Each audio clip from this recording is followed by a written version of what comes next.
Hello and welcome to Carlos Cooks once again. Today we've got a lovely recipe for you. We're going to be making a meatloaf, slightly different style to a normal American meatloaf, and we're going to be making a lovely garlic and spring onion mash to go with it, but the meatloaf is going to be cooked slightly differently. We're going to be using one of these. This is a Bundt Tin, normally used for cakes because it bakes very well. It's got a central sort of cylinder that's hollow, so you get a lovely even bake on it.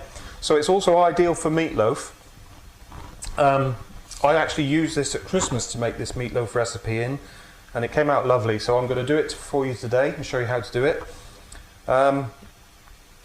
These are so versatile and very cheap as well. I highly recommend getting one. I bought this one in John Lewis. It cost me something like £11.50 in a sale. It's very sturdy, it's going to last forever, non-stick, just what you need. You can do all sorts of things with it. I mean, you can use it as a jelly mould or a cake mould, or as we're going to use it, a meatloaf mould. Over the Christmas period as well, I did a chicken Alfredo pizza dough ball bake in there. Perfect for that, comes out beautiful, and you can just slice it up at a buffet or whatever. So, highly recommend getting one of those. So we're going to first put our potatoes on, start boiling. Now I'm using these Albert Bartlett red potatoes with the skins on. We're going to leave the skins on, we're not going to peel them, they've just been, the eyes have just been taken off them. I've got a few in the pan already in water. I'm going to add some salt, so we're just going to put a few more in. And I'm just slicing them in half, we're just going to boil them. I'm not going to make too many because there is only me. So that should be about enough. So we'll just put that on cooking. Let's get some salt.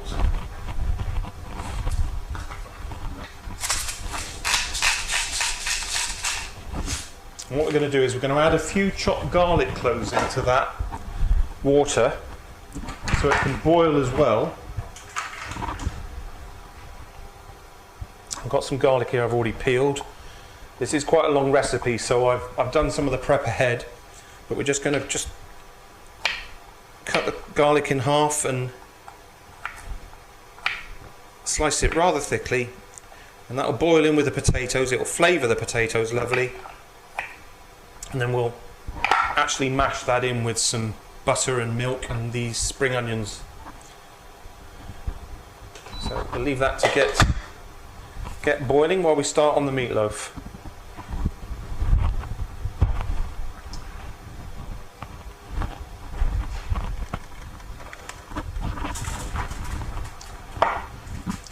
Okay, so there's quite a bit of seasoning goes into this meatloaf, but it's got a lovely flavour. And what we're going to do to it, once it's finished cooking in the Bundt Tin, we're going to tip it out onto a baking tray, and we're going to glaze it with a caramelizing glaze that we're going to make using loads of beautiful things, and going to put it back in the oven on a hot oven just to caramelize the outside of the meatloaf, and it really does make a difference. Beautiful flavour. So for the meat, I've got a 8% fat-free pork mincemeat and a 10% fat-free beef mince. Pound of each. You need 2 pounds of meat, so a pound of each of those. We're just going to break that up and mix those just gently. Combine them a little bit before we start adding the other ingredients. So just scrunch it through your fingers. Don't get it everywhere like I am, but if you just scrunch it through your fingers and turn the bowl, it'll start to mix in together, because we want to get it so the pork's evenly distributed through the beef mince, and it'll add flavour and it'll add moisture as it cooks. So that should be enough for now, because we are going to have to mix it by hand a bit more in a second. I'll just wash my hands.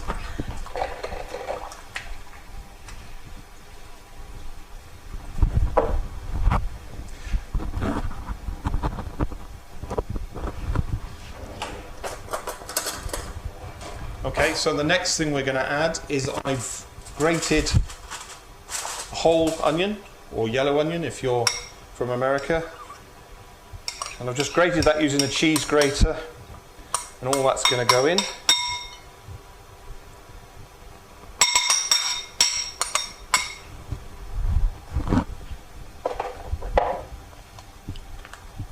We need a half a cup of Parmesan cheese. I'm just using this sachet, which is quite handy. I had already the correct size. You could use another Italian sort of fine cheese like this if you can't get Parmesan, but that works wonderful. And then a cup of breadcrumbs. Now if you've got your own breadcrumbs you can use those, but I'm just using a packet variety here, already made.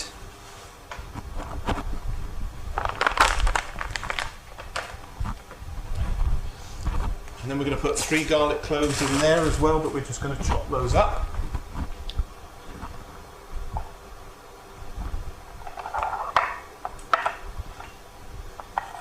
So what I usually do with my garlic is I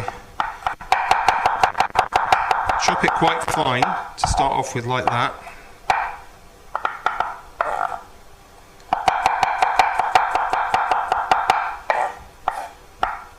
Just slice thinly.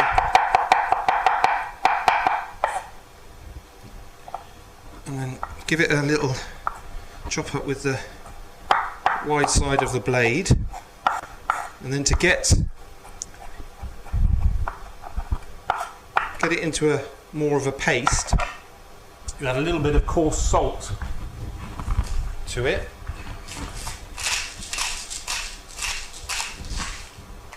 Now this provides you with a bit of friction, so you can now use the knife to sort of scrunch down on it on your board. And then if you keep bringing it together and doing that, the garlic will break down and start to move into a paste. It does take some doing, so if you want to take a shortcut and buy a ready-made jar of garlic puree, that's fine, or garlic salt if you prefer, if you don't mind the extra saltiness of it, but we are going to put salt into the meatloaf.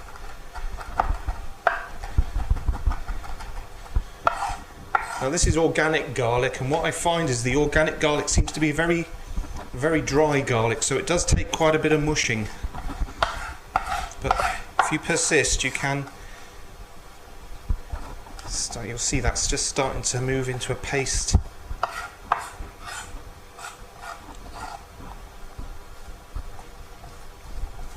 Just be very careful with the knife when you're doing this, because you don't want your hand to slip onto the blade, but if you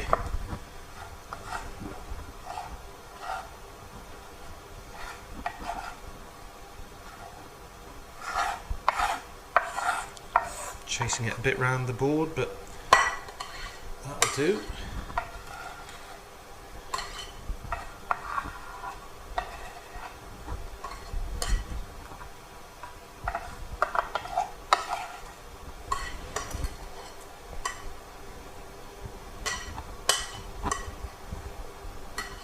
Okay, so that's the garlic, and then we're going to put in some salt and black pepper.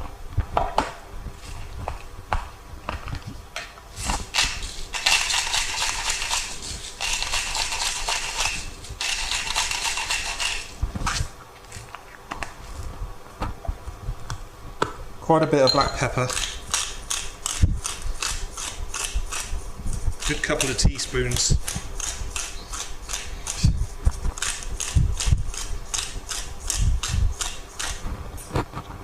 Back so you can see that better.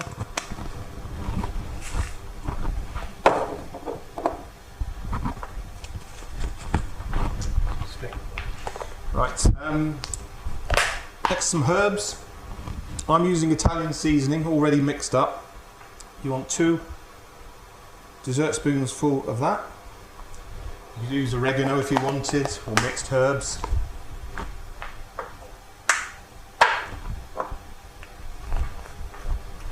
And then 1 of parsley.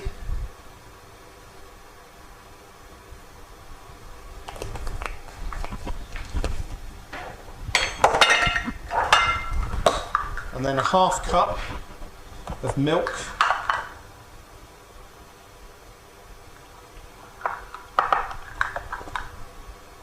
Potatoes are just starting to come to the boil now.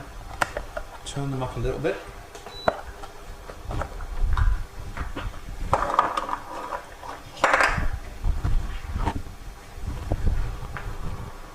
And then some sauces. Now, 2 dessert spoonfuls of tomato sauce, heaped.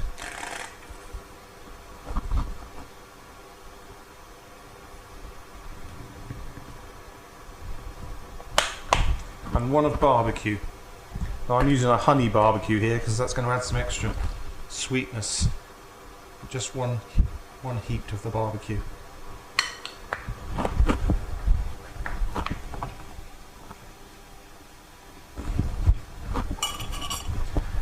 And then to help bind it all together and help it bake well in that Bundt tin, we're going to beat up a couple of eggs. Getting a bit steamy now the potatoes are starting to boil.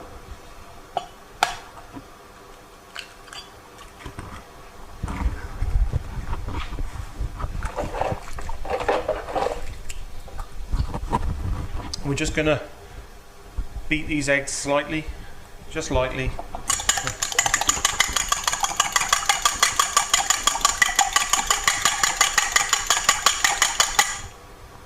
Straight into the mixture.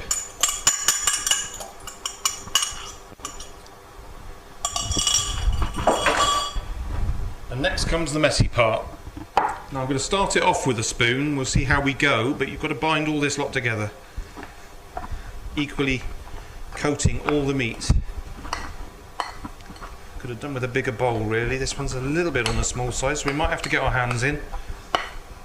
But you want to get all the flavours mixed in. Yeah, I'm making a mess already. I think it is going to be best to get the fingers in there and scrunch it through, because it's... You can see that amount of mince that I put in there, the 2 pound of mince, sort of volumized with the other ingredients that we've put in already, and it's a lot higher up the glass bowl now, so you can see it is going to actually fill that Bundt tin. Now we're not going to put all this mixture straight into the Bundt tin and start cooking it. We're going to stop halfway and we're going to wilt some spinach, and we're going to create a bed of that halfway down, and we're going to cover it in grated mozzarella cheese, and then we're going to put the rest of the mince mixture on top of that, and then we'll cover the Bundt tin with foil and we'll put it into an oven at 180 initially. It's going to take about 45 minutes, and then we're going to check the meatloaf, drain off any excess fluid that's come out of the meat, take the foil off, put it back in a hotter oven for another 15 to 20 minutes.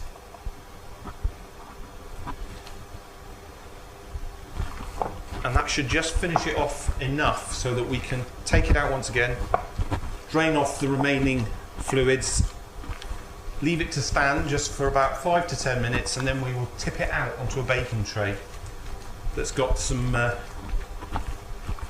baking parchment underneath it, and that's when we can then glaze it with our glaze and put it back in the oven. Right, that's looking good. I think we're about there now, so let's just clean up a little bit.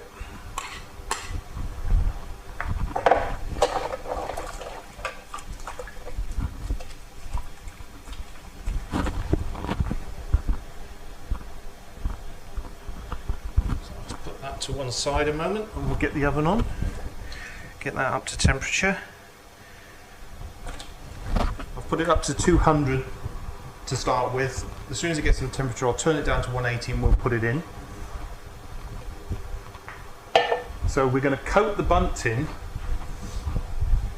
with just some spray oil, or if you want you could get some olive oil and just put it on your finger and go around, but this is very simple. Just make sure you get a good coating on it, because we don't want it to stick at all. Just spin it round to get that central spindle well coated, like that.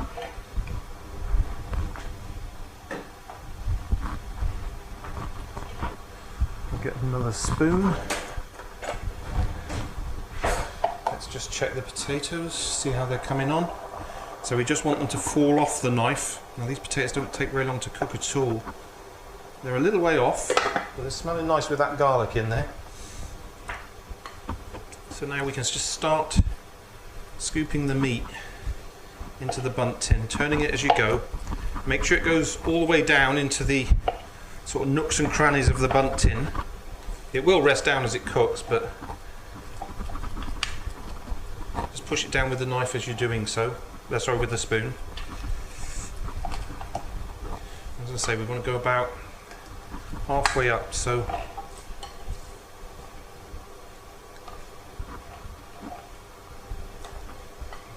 looking for about half the mixture we've used.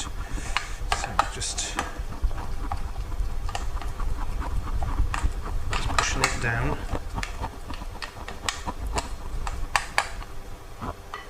Maybe a little bit more, and then we can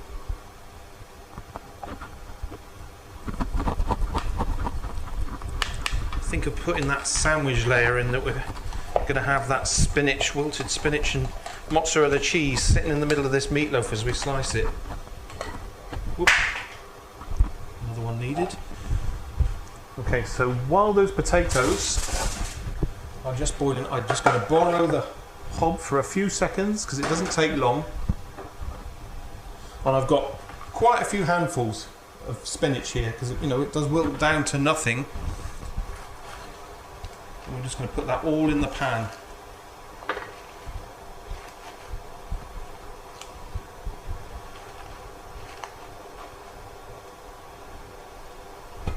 As that starts to cook, it'll go down, but I'm just going to add a little bit of water to help it on its way.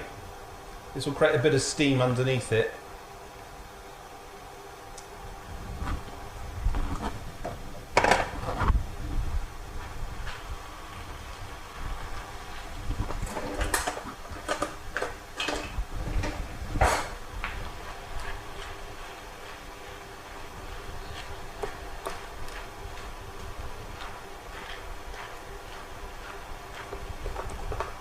Doesn't have to be mozzarella. Mozzarella's my choice because it's going to be nice and stringy and gooey in there in the middle. But if you want something stronger, a nice cheddar, by all means change it for that. Or leave it off entirely. I just like putting the spinach in because I eat a lot of spinach and it's nice to eat it in different ways. So putting it in something like this makes a big difference. Gives it a different flavour and texture in the middle. As you can see, this is starting to wilt down now. We're just starting to get to where we need to be.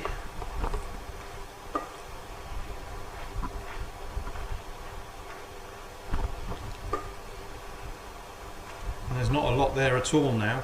We're not going to take it too far because of course it will cook in with the meatloaf. So that's enough for that. Put our potatoes back on. Let them continue cooking. I'm just going to get a pair of tongs now. And what we can do with this spinach is we can layer it. Now you can see it's wilted down lovely. There is a bit of moisture in there, but don't worry about that. If you pull the spinach up to the top of the pan, the moisture will stay down the bottom there. And we're just going to evenly distribute that in the centre of the meatloaf.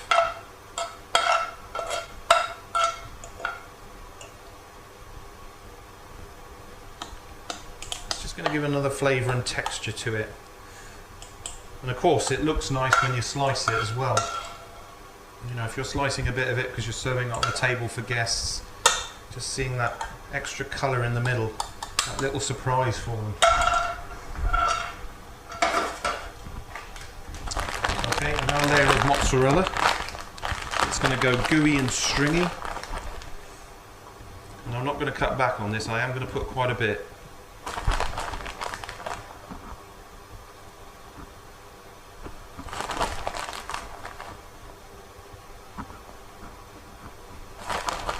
Once again, all evenly round.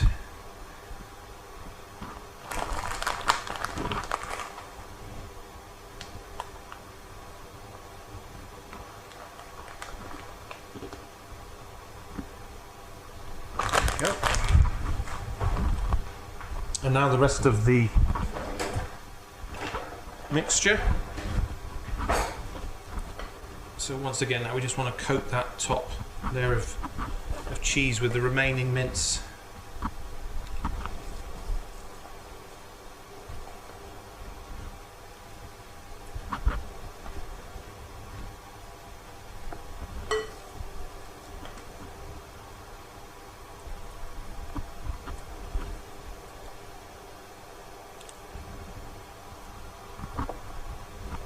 And when I made this at Christmas, I had some family round for it. They thoroughly enjoyed it. It was just something nice and different to do for a sort of family get-together. And I did some the garlic mashed potatoes with butter and cream.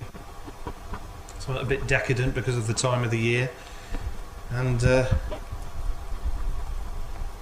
some sautéed cabbage, chanterelle carrots to go with it.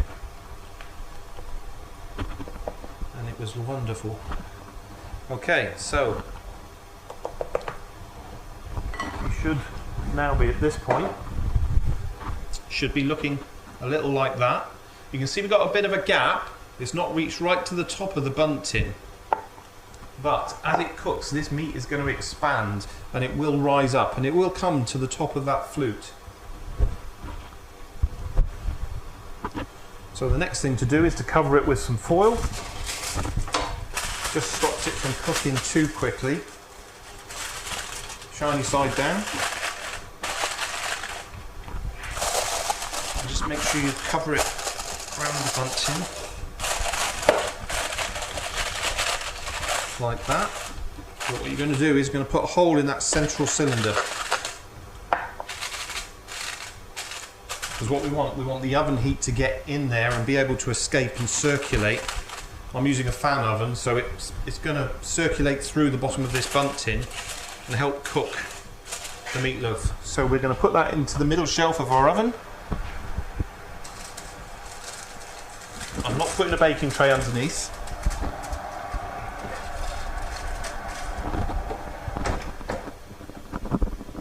And we'll put an hour on the clock.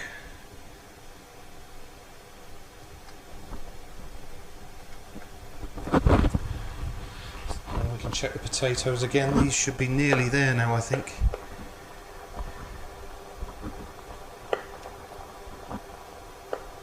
They are. They're falling off the knife if I pull them out. So that's ready for mashing. So we'll turn that off now. I'm just going to drain the fluids off and then we will just leave them on the side.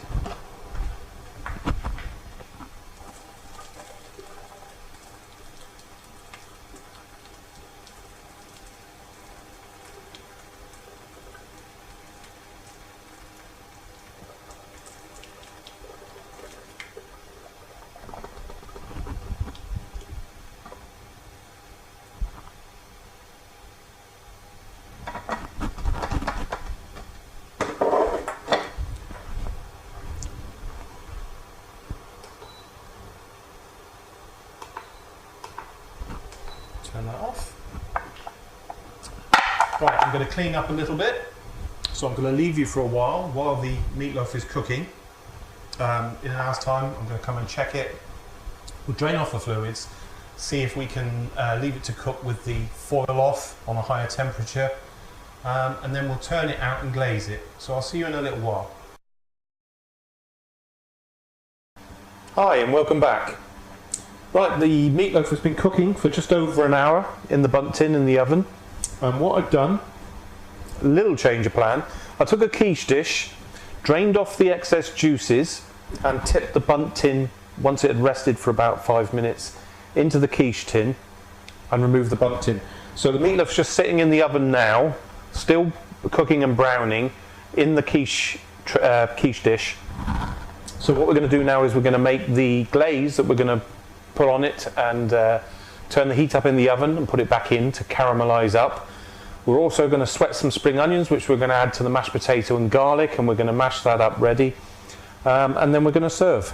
So first things first, let's get these spring onions on. And I've just got a couple of large ones here.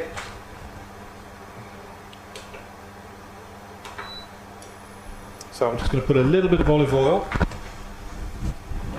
into the pan, just so we can sweat them. Just take the crunch out of them slightly. Now what I could have done is I could have added these as soon as the potatoes were cooked, and they would have just sort of sat in the pan with the potatoes and cooked in those the heat that was in there.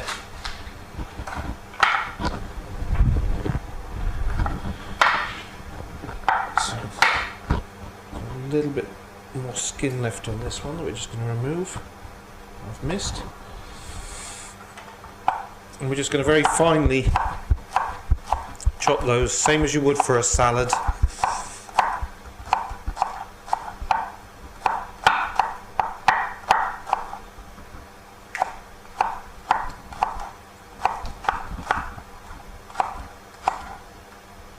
There'll be a nice bit of flavour and texture to the mashed potato. The garlic and the butter that we're going to add in a minute is going to make it taste amazing anyway, but these will just add a little bit of crunch, a little bit of different texture to it. And I love spring onions, so if they're in the fridge, they're going to go in some mashed potato. So just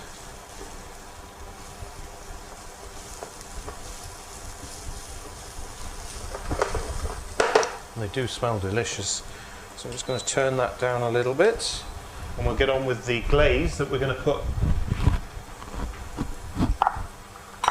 over the meatloaf. I've got a pastry brush ready.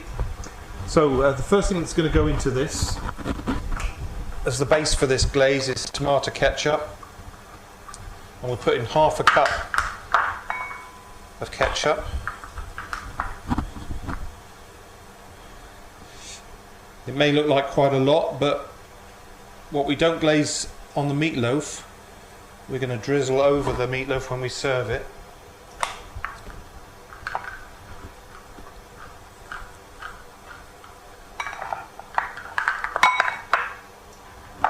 These are all going to fall off. And then quarter cup of barbecue sauce. So I'm just going to use the same honey barbecue sauce that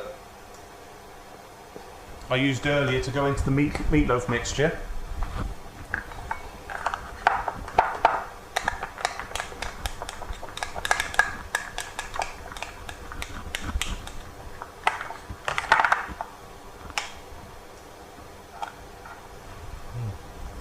Still some.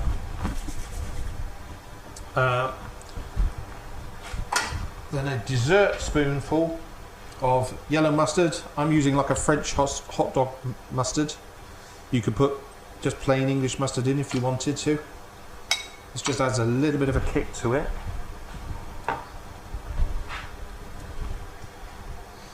And then something that's going to really help the caramelization start, honey. And you want a dessert spoonful, heaped dessert spoonful of that.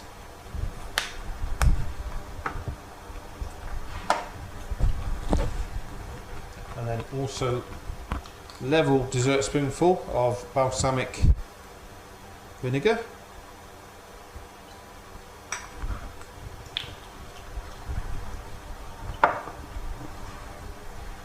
And the same of Worcester sauce.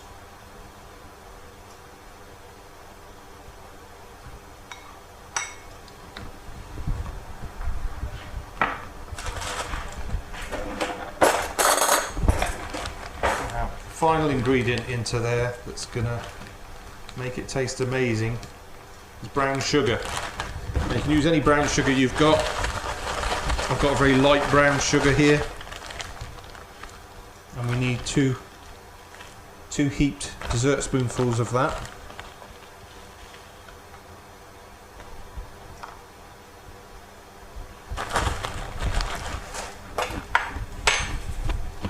Mix all that together once I've cleared a bit of space. Just check on the spring onions. I've just got them on a low heat now, so they're just sweating through.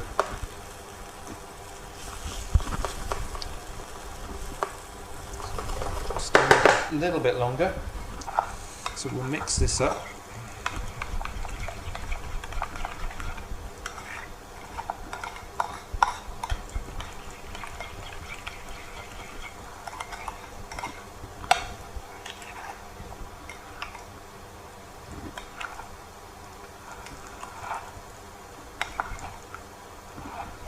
And if you're one of those people who like having a barbecue in the summer and you like spare ribs, go and buy yourself a rack of spare ribs from the butcher and cook it slowly on the barbecue in this same sauce wrapped in foil.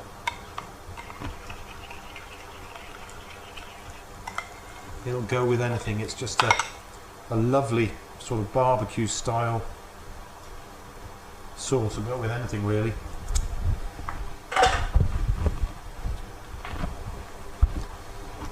So they look like they're just about done. So we'll turn that off. Our sauce to one side. I'll just clean the board slightly.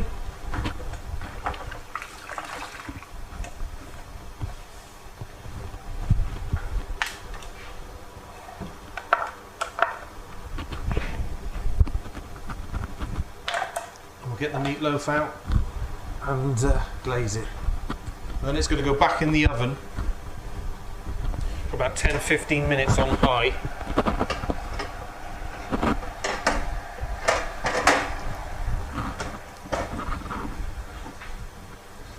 So here it is. It's collapsed a little bit, probably due to the mozzarella and spinach layer, but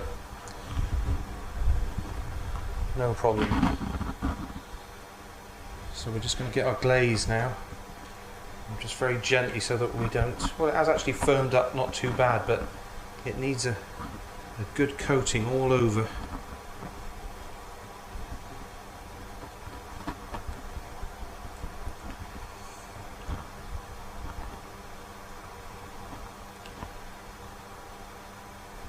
The last time I made one of these over the Christmas period, I had 6 people in total over for lunch, and they had their fill of it, but there was still so much left over that I was eating it for the next 3 days, either cold or just slicing it and just giving it a quick flash in a frying pan with a little bit of oil just to warm it through, and it's delicious, hot or cold. Right, so we've got a good coating all over there. So put that to one side. I'm going to drizzle a bit of that barbecue sauce over it when we served it, but that'll go back in the oven now.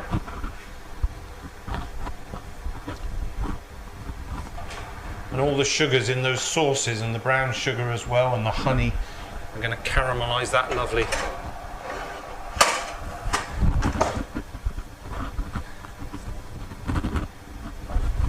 Okay, so now we can finish off the potatoes.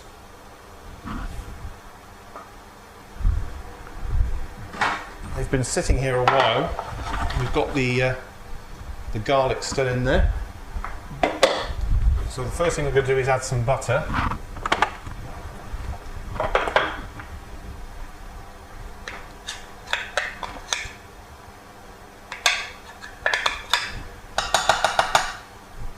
It's about half a dessert spoonful I've put in there.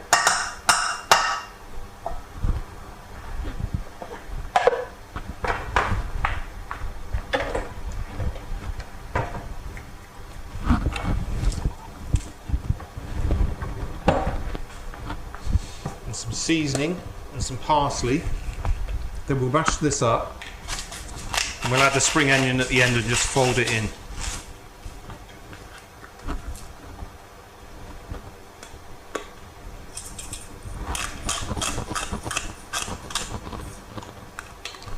Now you've got a choice, you can use milk or cream if you prefer it in your mashed potatoes.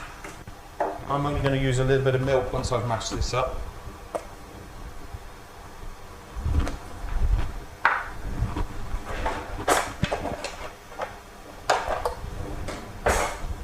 So we'll just mix all that in. And we left the skins on, but they're going to break down and mash into it. It just gives you some extra fibre.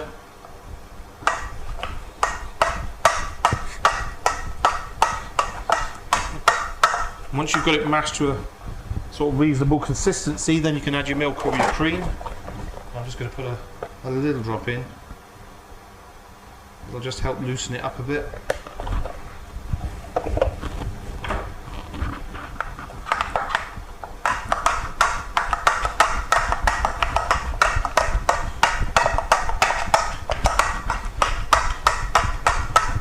Sorry about the noise, but you've got to be quite vigorous with it to get the consistency you want.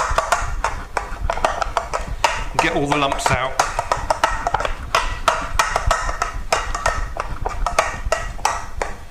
Break the starch down, which has happened now.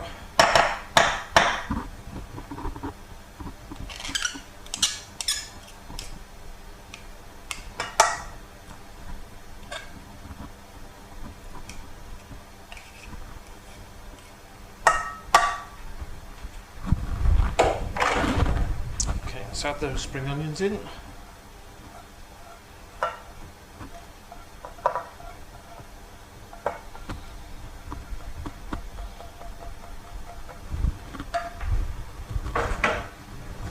Just give that a stir around to mix it in.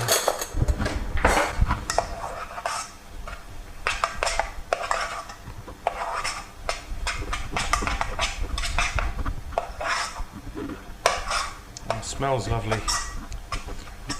I wish you could smell it. You're going to have to make it yourself so you can. The garlic and the onion and the butter in that potato is amazing. Just have a little taste.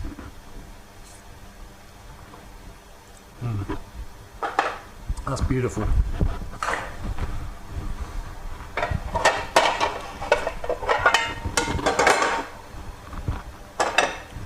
Okay, so let's see how that meatloaf's doing. Yeah, that's caramelising beautifully, so we're all ready to serve up now. Just warm the plate a little bit.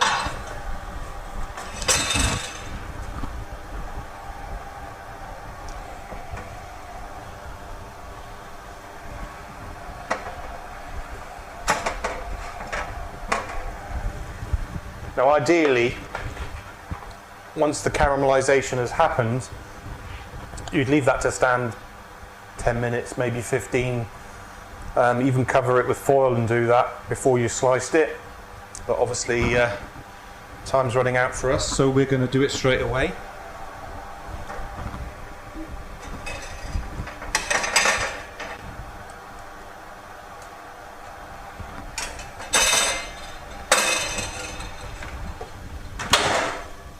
So I'm just warming up a plate to put it on.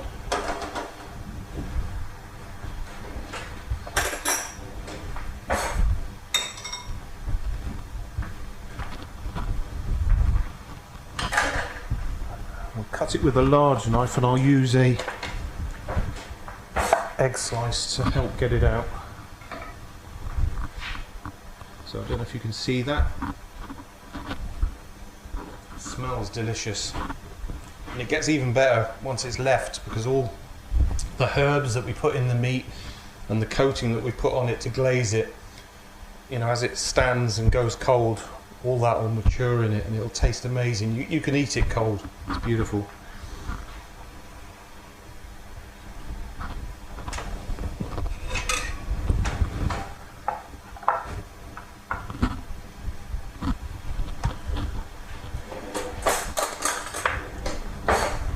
Okay, so what we're going to do is we're going to lay down a bed of our mash.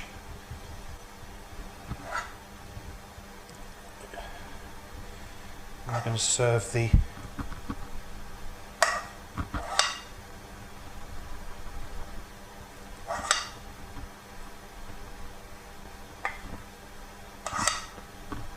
that's quite a big portion there. Just flatten it out a little bit.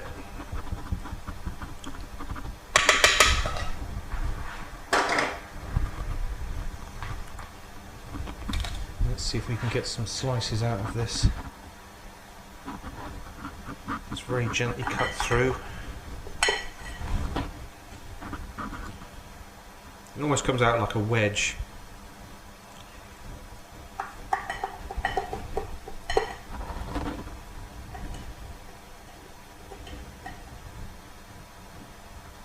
It's always the difficult bit, getting the first slice out. Once you've got the first slice, yeah, see, it's collapsed. Never mind.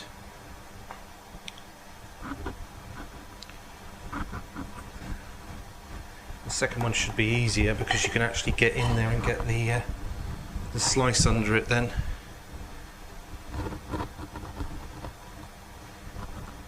That's better.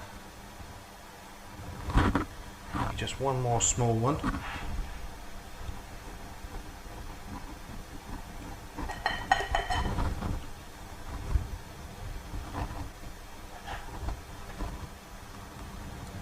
Doesn't look as pretty as I wanted it to, but it's going to taste lovely.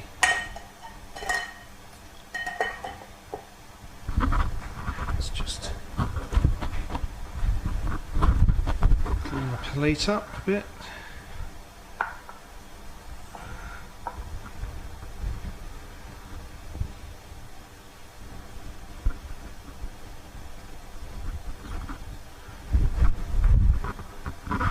The last thing to do is just to drizzle a bit of this on over the top. You won't need much of it because it's very sweet.